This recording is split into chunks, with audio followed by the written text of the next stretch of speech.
அதாவது நம்ம மூளை வந்து ஒரு ரொம்ப அதிசயமான விஷயம் அது. மூளையோட கெப்பாசிட்டி வந்து ஃபினாமினல் கெப்பாசிட்டி இருக்குது அந்த மூளைக்கு. நம்மெல்லாம் இப்போது ரொம்ப பெரிய அறிவாளியாக இருந்தால் கூட அந்த மூளையில் மிகப்பெரிய அறிவாளிகளை சொல்கிறேன், மிகப்பெரிய சயின்டிஸ்ட்டு, மிகப்பெரிய ஆட்கள், மிகப்பெரிய புத்திசாலிகளே அந்த மூளையோட செயல்பாட்டில் ஒரு 50-60% தான் உபயோகப்படுத்துவாங்க. இன்னும் மிச்சம் இருக்குது. அவ்வளோ உபயோகப்படுத்தலாம், அவ்வளோ நல்ல விஷயங்கள் செய்யலாம். அந்த மூளையே மூலதனம்னு சொல்லுவோம். அந்த மூளை வந்து அவ்வளோ நல்ல விஷயம். அதை வந்து நம்ம வந்து எப்படி அதில் இந்த இன்பம் அப்படிங்கிறது வந்து நம்ம எதில் இன்பம் தேடுறோன்றதுல தானே இருக்கு. ஒரு சந்தோஷமாக ஒருத்தருக்கு உதவுறோம், இன்பம். எனக்கெல்லாம் ஒரு பேஷண்ட் நல்லா இருக்குது, ஒரு பார்த்தாலே சந்தோஷம், இன்பம்.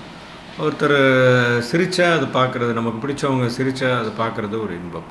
இது மாதிரி இன்பம் தேடக்கூடிய விஷயங்கள் எவ்வளவோ நல்ல விஷயங்கள் இருக்குது. அதெல்லாம் விட்டுட்டு போய் செயற்கையாக அதை நான் இது பண்ணாதான் எவ்வளோ நமக்குள்ளேயே இன்பமாக நம்மளே ஹாப்பியாக இருக்கலாம், நம்மளே நமக்கு வேண்டிய நல்லதை செஞ்சுக்கிட்டு ஹாப்பியாக இருந்து நல்லா சந்தோஷம் தேடுறத விட ஒரு செயற்கையாக ஒரு பொருளை போய் தேடி போய் நான் பார்க்குறது உண்டு. இந்த மாதிரி அடிக்ட் ஆகிட்டு எனக்கு பழக்கமாயிட்டேன். யாரும் சந்தோஷமாக இருக்கிற ஆள் வரப்போகிறதில்ல டாக்டர்கிட்ட. முதல்ல வந்து எனக்கு பிரச்சனை இருக்குது டாக்டர், என்னால் இது எப்படியாவது வெளியே வரணும்னு தான் சொல்லியிருக்காங்க. சொல்கிற எல்லாருக்கும் உள்ள விஷயம் இது, ஏன் தான் இதுக்கு போய் மாட்டிக்கிட்டணும் அப்படின்ற வார்த்தை தான் எல்லாருக்கும் வரும். ஏன் அப்படி பாவப்படணும், ஏன் கஷ்டப்படணும், நம்மளாக இழுத்துக்கிற விஷயம் தானே. அவ்வளோ நல்ல விஷயத்தை யாராவது கையில் இருக்க வைரத்தை தூக்கி போட்டுட்டு கல்லை சுமப்பாங்களா? அது மாதிரி நம்ம வந்து இவ்வளோ ஒரு வைரம் அது மூளைன்றது. அதை நல்லா பாலிஷ் பண்ணி நல்ல விஷயங்களுக்கு யூஸ் பண்ணி எவ்வளவோ நல்லது பண்ணலாம். அதை விட்டுட்டு அது ஏன் இதில் போய் நம்ம மாட்டிக்கணும், அது மாதிரி விஷயங்களில் ஏன் போய் மாட்டணும்.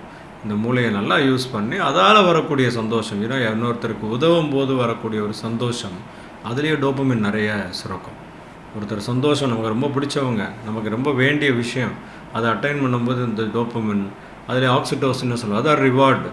அப்பாடி அப்படின்னு நமக்கு நினைக்கிறோமே, நமக்கு எனக்கு என்ன கிடைக்குது, அந்த ரிவார்டுக்கு வந்து ஆக்சிடோசின்னு சொல்லுவோம். இந்த மாதிரி விஷயங்களெல்லாம் சுரக்க வைக்கிறதுக்கு நம்மளை நாமே ட்ரெயின் பண்ணிக்கிட்டால் போதுக்கு. இதுக்கு எந்த ஒரு 5 பைசா தேவையில்லை. நம்ம ஒரு அமைதியாக நல்லதை நினச்சி நல்லது நிறைய செய்யணும்னு நினச்சி இருக்கிற இந்த வாழ்நாளில் வந்து எவ்வளோ பேருக்கு நல்லது நடக்க முடியுமோ அது நம்ம எவ்வளோ செய்கிறோமோ நமக்கு அதுலேயே அதில் ஒரு போதை வந்தால் சந்தோஷம் தானே. நல்லதில் ஒரு போதை, நல்லது செய்கிறதுல ஒருத்தருக்கு ஒரு போதை கிடச்சிட்டா அதை விட நல்லது என்ன இருக்க முடியும். ஸோ இந்த மூளைன்றது ஒரு வைரம் மாதிரி, அதை பாலிஷ் பண்ணுவோம், நல்லது பண்ணுவோம், அதை வந்து கெடுக்க வேண்டாம். மூளையே மூலதனம்ன்றதை ஞாபகம் வச்சுக்கணும்.